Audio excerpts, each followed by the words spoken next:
G'day team, Mr. Minimalism here. Today I'm going to go through two mobility stretches which are useful for runners and also people with tight internal rotators of the hip.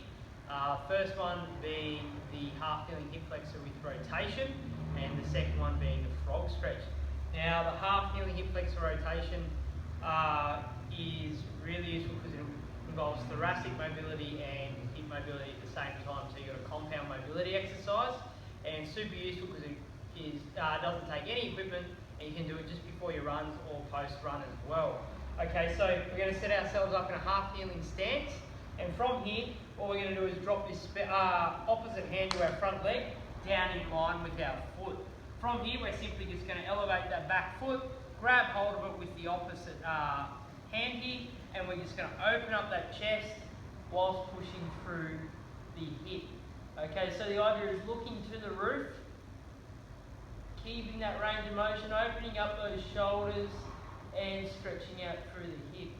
Okay guys, so sit into that one, sit there for 30 seconds to a minute, stretch out of that hip, get a nice thoracic rotation in there as well.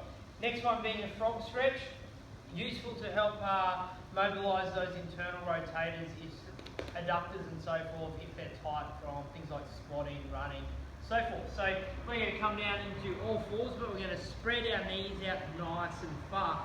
You'll see our knees are in line with our hip. Okay, so don't shoot too far forward and don't sit too far back into our squat. Okay, so from here with knees in line with the hip, we're simply going to raise the foot outwards and rotate that knee inwards. Okay, so if you're like me and you enjoy running, squatting, that sort of stuff, you might find you have tighter sides. You may need to spend longer on one side than the other. Okay, so when you feel you're a bit stiff, spend 1 to 2 minutes here just internally rotating that hip and increasing mobility through there as some of your prep work for your squat and running, things like that. There you have it guys, a couple of easy mobility tips you can do with no equipment and while you're just sitting around to help you move better after long days of sitting or hard workouts. Thanks very much.